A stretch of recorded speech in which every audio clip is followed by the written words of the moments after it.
warahmatullahi wabarakatuh.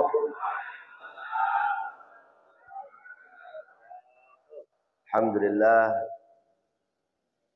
alladzi ja'ala dina ribatan matina baina qulubil mu'minin wa ta'annat qulubuhum bitauhid. Ashhadu an la ilaha illallah wahdahu la syarika lah wa ashhadu anna Muhammadan 'abduhu wa rasuluhu la nabiyya ba'dah. Allahumma salli wa sallim wa barik wa karrim ala sayyidina Muhammad wa ala ali sayyidina Muhammad. Amma ba'd, qala Allah Ta'ala fi muhkam tanzilih wa huwa asdaqul qailin wal hal yastawi alladhina ya'lamun wal ladhina la ya'lamun. Wa qala aidan wa rafa'na laka dhikrak. Wa qala afdalus salati wassalam sallu alayya fa inna salata alayya kafaratun wa zakatun faman shalla alayya salatan sallallahu alaihi asyran aw kama qala sadaqallah wa ballagha Rasulullah sallallahu alaihi wasallam. Ibadallah, ma'asyal hadirin, segenap umat Nabi Muhammad yang insyaallah menjadi calon penghuni surga. Gimana kabarnya? Sehat semuanya? Alhamdulillah. Para asatidzat, para alim ulama, para kiai, para hujjat, tokoh masyarakat, di antaranya guru-guru kita bersama, akhina fillah, Haji Ridwan Abdullah, mudah-mudahan beliau panjang umur, sehat walafiat, Dista'imul Iman, Bapak Haji Rusmin Hasbi, ya panjang umur sehat walafiat, DKM Masjid Ar-Rahman, Ustaz Sulaiman, Bapak Haji Syahril, dan semuanya. Bersama saya juga, tengah-tengah kita, ada Ustaz Arif, Habib Mustafa, dan semuanya yang hadir yang tak mampu al-fajr sebutkan satu persatu, akan tetapi tidak mengurangi rasa ta'zim dan hormat al-fajr kepada antum sekalian. Patut kita panjatkan puja dan puji syukur kita ke hadrat Allah, di mana pada pagi hari ini Allah masih limpahkan kita nikmat sehat walafiat, panjang umur, terlebih nikmat iman, nikmat Islam, yang mana dengan nikmat-nikmat tersebut sehingga kita dapat menjalani kewajiban-kewajiban kita, di antaranya hadir di majlis ilmu. Mudah-mudahan langkah jana kita dari rumah ke tempat ini hingga pulangnya kita dari tempat ini ke rumah, semua langkah kaki kita, duduk kita, anggota badan kita menjadi saksi kecintaan kita kepada baginda Nabi Muhammad sallallahu alaihi wasallam. Salawat teriring salam senantiasa tercurah kepada kekasih ilahi junjungan kita baginda Nabi besar Muhammad sallallahu alaihi wasallam. Hadirin rahimakumullah, mungkin karena kurang tidur kali ya, baru 1 jam lebih dikit, mata kayaknya perih juga nih. Nah, singkat aja, tidak berpanjang lebar, kita hadir pada kesempatan yang mulia ini di majlis ta'lim ini, di majlis ta'lim Luqman, bertempat di Masjid Jami Ar-Rahman. Selain pengajian kita diiringi dengan peringatan Maulid Nabi Muhammad Rasulullah. Walaupun pada hari ini sudah tidak lagi berada di bulan Rabiul Awal, tapi terbukti saya pribadi pun alhamdulillah sampai akhir daripada bulan Desember masih ada undangan Maulid, alhamdulillah. Artinya begitu antusias umat Islam berlomba-lomba untuk menghidupkan syiar daripada peringatan Maulid Nabi Muhammad sallallahu alaihi wasallam. Kita sudah sering hadir maulid, tapi pernahkah kita sadar bahwasanya setiap bulan maulid selalu ada tema-tema yang lagi hangat-hangat. Inilah makanya saya selalu sampaikan bahwasanya sampai kapanpun umat Islam ini selalu mendapat tongkrongan baik dari pihak luar maupun dari pihak dalam. Ini analisa Anda pribadi. Kalau dari pihak luarnya, udah jelas Allah mengatakan dalam Al-Quran, "Walan tardu ankal yahud wala nasara hatta tattabi'a millatahum." Orang-orang kafir Yahudi maupun Nasrani udah jelas. Kalimatnya lan, tidak akan pernah ikhlas kepada umat Nabi Muhammad kaum muslimin sebelum umat Islam mengikuti cara-cara mereka, mengikuti jejak-jejak mereka. Maka mereka mengatur siasat bagaimana cara menghancurkan, mengporak-porandakan, mengadu domba, memisahkan antara umat Islam. Baik dari segi moralnya, akhlaknya, tabiatnya, dan lain sebagainya. Akhirnya kita bisa melihat sekarang para pemuda-pemudi kita udah kurang sama namanya majlis taklim. Lebih condong ke musik, ke gaya hidup, dan lain sebagainya.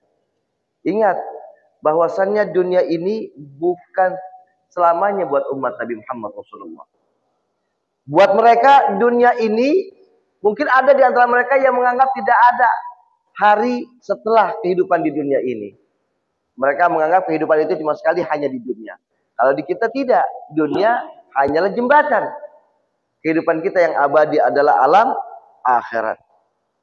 Berbagai macam cara mereka cari untuk bisa merusak umat Islam. Makanya banyak ulama-ulama kita, para asatidzah kita, itu selalu mengingatkan tentang hal ini. Hati-hati, bahwasanya mereka tidak tidur, selalu mengatur siasat menghancurkan umat Nabi Muhammad Rasulullah. Kita bisa antisipasi. Cuma yang serem, kita dapat rongrongannya dari dalam. Ya. Ya Allah, Bapak Haji Arun lupa nyebutin Bapak Haji Matali, saya lupa. Mudah-mudahan Bapak panjang umur, sehat walafiat. Ya. Dari dalam, yaitu saudara-saudara kita sendiri, kaum muslimin khususnya.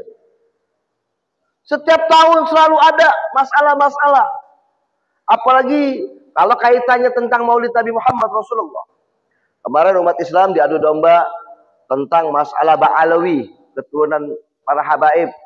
Sekarang diadu domba lagi tentang masalah kiai. Dikatakan budak kiai dan lain sebagainya. Saya sampaikan, kalau saya dikatakan ente ini budak kiai, kita disebut budak kiai. Saya sampaikan, saya bangga menjadi budaknya kiai. Saya bangga menjadi budaknya ulama. Karena Sayyidina Ali mengatakan, "Ana abdun man 'allamani harfan wahidan." Aku adalah budak bagi siapapun yang mengajari aku satu huruf. Sengaja serang, kemarin dengar kan? Tentang masalah pesantren yang rubuh, tentang masalah kiai, diadu domba. Ketika ada seorang santri cium tangan sama kiainya sampai nunduk, budak kiai. Subhanallah, sampai segitunya mereka. Nanti setelah budak Yaman, budak kiai, antar majlis taklim diadu domba. Antar santri diadu domba. Sampai kapan kita lengah tentang akan hal ini? Belum lagi masalah maulid yang dikatakan ini pasukan kuburiyun, pasukan ahli bid'ah dan lain sebagainya. Kalau dia bilang maulid itu dikatakan, kita sebutnya ahli bid'ah, saya mengatakan bahwasannya yang pertama kali memperingati maulidnya Nabi Muhammad, yang pertama kali merayakan maulidnya Nabi Muhammad, itu bukannya kita. Antum buka di dalam diba, fahtazal arsyu taraban wastibsyara wasdadal kursiyyu haibata wa waqar. Allah yang mengatakan, ya Jibril, nadi fi sa'iril makhluqat. Kata Allah, wahai Jibril, serulah kepada penghuni langit dan bumi agar menyambut dengan penuh kesenangan dan kegembiraan. Karena cahaya kekasihku baginda Nabi Muhammad Rasulullah yang sebelum Allah ciptakan segala sesuatu, kata Allah, malam hari ini akan aku masukkan cahaya kekasihku itu ke dalam perut ibunya dalam keadaan gembira. Akan aku terangi alam ini dengan cahaya. Aku sucikan dirinya dari segala noda dan dosa. Jadi pertama kali yang memerintahkan menyerukan daripada kelahiran Nabi Muhammad ini Allah. Kalau kita melihat di dalam rawi Ad-Diba, ya Jibril nadis fisa'il makhlukat. Maka oleh sebab itu saya ingin menyampaikan bahwasanya peringatan Maulid ini, kalaupun mereka tidak meyakini adanya perintah dari Nabi Muhammad, perlu saya sampaikan bahwasanya Maulid ini bukan untuk Nabi Muhammad, tetapi Maulid Nabi Muhammad adalah kebutuhan untuk umat Nabi Muhammad Rasulullah. Kita yang butuh Maulidnya Nabi Muhammad Rasulullah. Kita yang butuh. Karena kalaupun tidak ada manusia manapun yang memperingati Maulid, kedudukan Nabi Muhammad tetap tinggi di hadapan Allah. Tidak ada manusia yang bersolawat kepada Nabi Muhammad, kedudukan Nabi Muhammad tetap agung di sisi Allah. Kenapa? Karena yang memilih Nabi Muhammad bukannya kita, yang memuliakan bukannya kita, yang mengagungkan bukannya kita, melainkan Allah Rabbul Alamin. Justru kalau kita yang pilih, ceritanya beda. Begitu juga tentang masalah Maulid. Justru karena Maulid ini kita menjadi mulia di hadapan Allah. Antum lihat, ada satu ayat di mana Allah mengatakan innallaha wa malaikatahu yusholluna 'alan nabi. Seandainya nih antum dapat salam dari presiden, pasti kita bergembira karena mendapatkan salam dari presiden. Tapi ketika kita mendapatkan salam dari Allah, kedudukan salam dari Allah ini jauh lebih tinggi dari segalanya. Ada cara untuk mendapatkan salam dari Allah, yaitu ketika kita membaca sholawat kepada Nabi Muhammad sallallahu alaihi wasallam. Innallaha wa malaikatahu yusholluna 'alan nabi. Sampai dikatakan Nabi mengatakan, "Shallu alayya, bersolawatlah kalian kepadaku. Fa inna salata alayya kafaratun wa zakatun." Barang siapa yang bersolawat kepadaku satu kali, maka baginya Allah memberikan solawat kebaikan untuknya sebanyak 10 kali. Dan untuk menyebut nama Nabi Muhammad, ini perlu saya sampaikan bahwasanya kalau kita rangkum kemuliaan Nabi Muhammad ini banyak. Sampai jumhur ulama mengatakan innallaha ta'ala akrama nabiyahu Muhammadan sallallahu alaihi wasallam bi khamsin karamat. Sesungguhnya Allah Rabbul Alamin memuliakan Nabi Muhammad dengan 5 kemuliaan. Akramahu bil isim. Yang pertama, Allah muliai Nabi Muhammad dengan namanya. Kalau antum perhatikan perjalanan kehidupan umat manusia, ternyata satu hari sebelum kelahiran Nabi Muhammad lahir, manusia udah banyak yang hidup di bumi. Satu hari sebelum Nabi Muhammad lahir, manusia udah banyak yang hidup di bumi. Tetapi sekian banyak yang manusia yang hidup di bumi, dari turunnya Nabi Adam sampai satu hari sebelum Nabi Muhammad lahir, belum pernah ada manusia yang namanya Muhammad. Jadi nama Muhammad itu pertama kali disandangkan dan dipakai oleh diri Nabi Muhammad Rasulullah.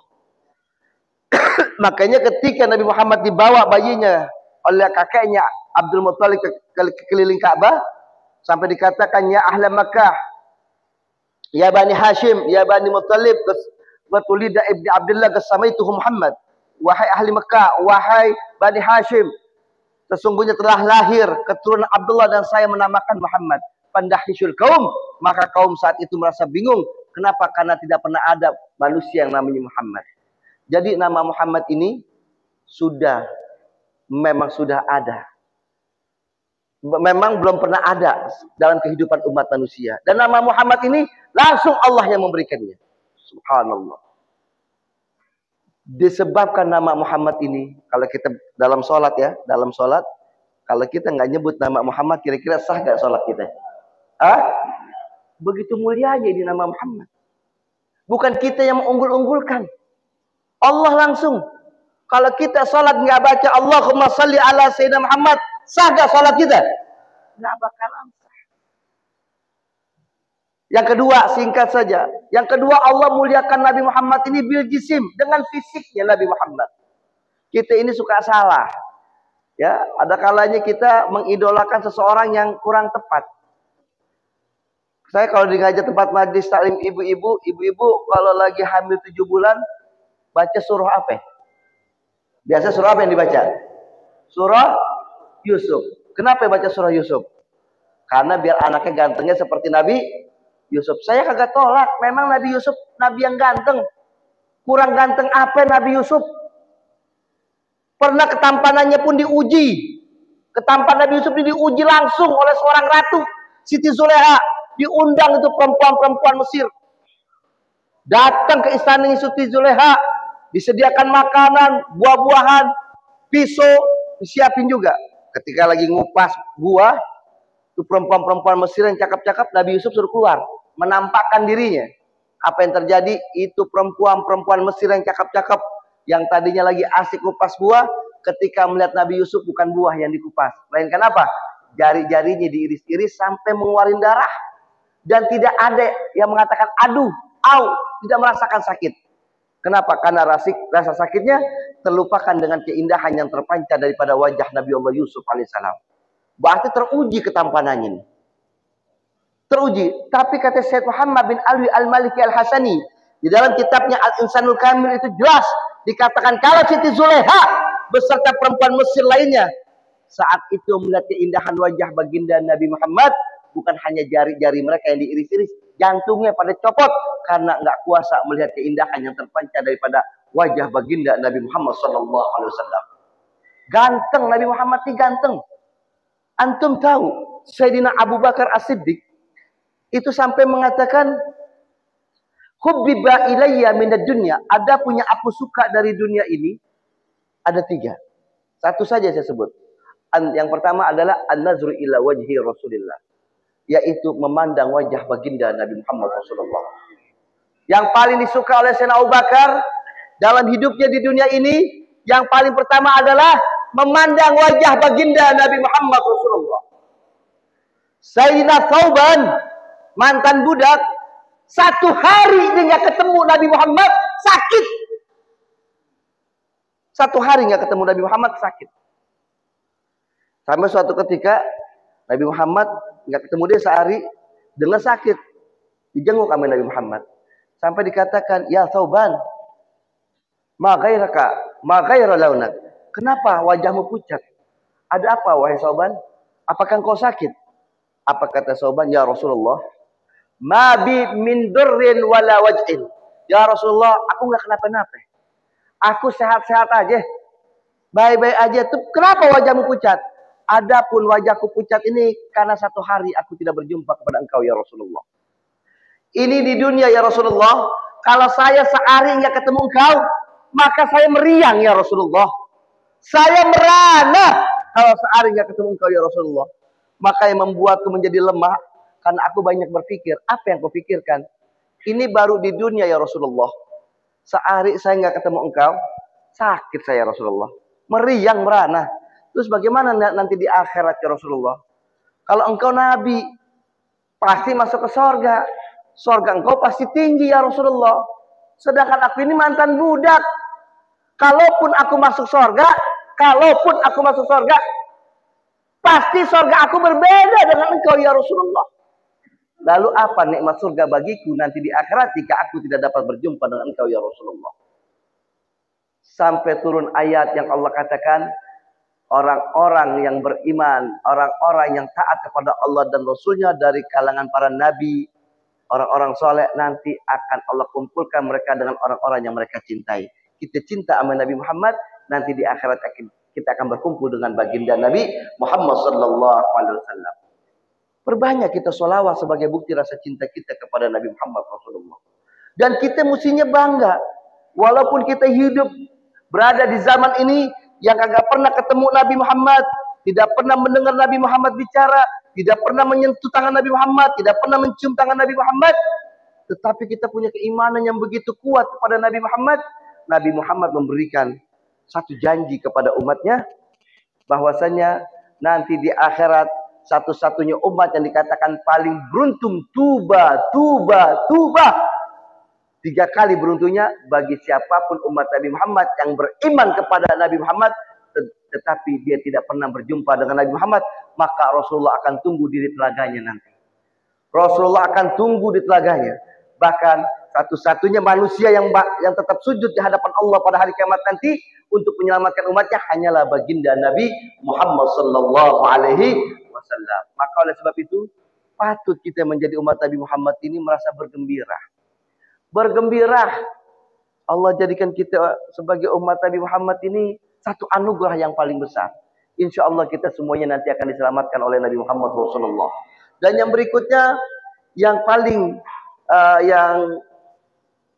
yang terpilih daripada 5 perkara, bil isim wal jisim wal apa, pemberian Allah kepada Nabi Muhammad Rasulullah. Allah berikan apapun yang Nabi Muhammad inginkan. Semua apapun yang Nabi Muhammad minta kepada Allah, Allah berikan, Allah tidak tolak. Bahkan subhanallah, kalau kita membaca sering-sering duduk majlis taklim di kitab, itu ketika Nabi Muhammad di Isra dan dimi'rajkan oleh Allah, ya, ini kalau kita cerita ini panjang lebar juga ini.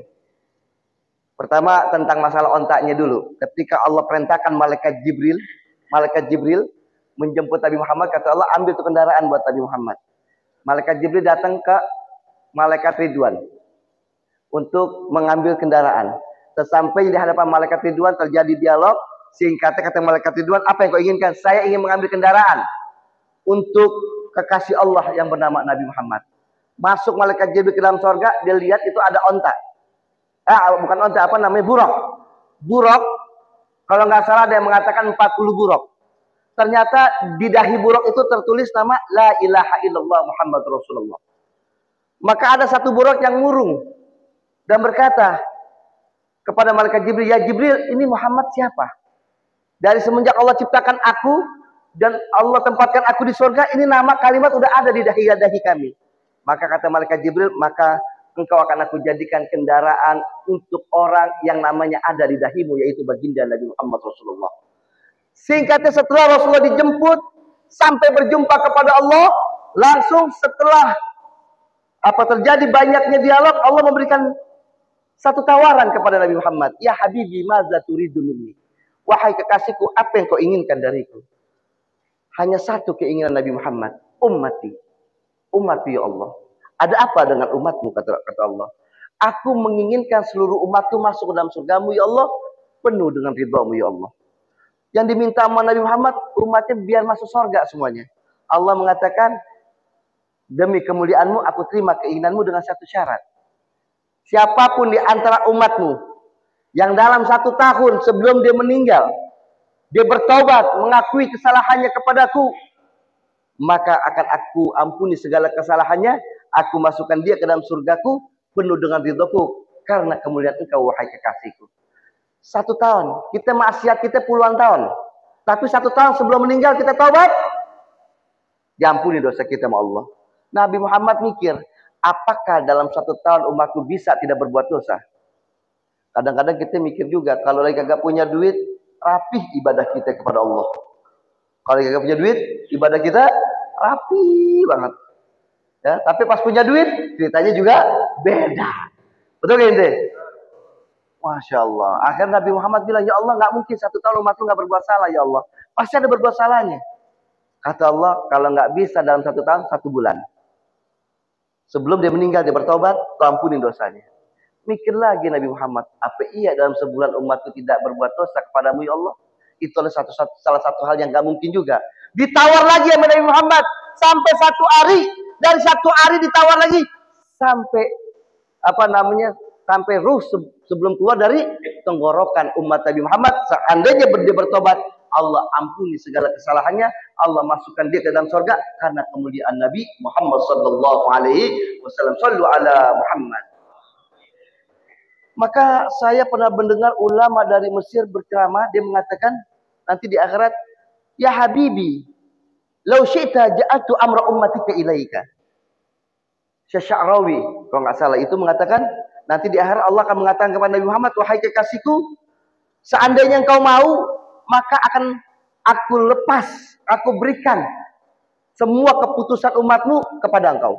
Kalau kau pengen masukkan dia ke dalam surgaku semuanya, silakan, aku ridho. Maka Rasul menjawab, la anta arhamur rahimin. Engkau yang lebih menyayangi daripada aku dan kepada umatku ya Allah.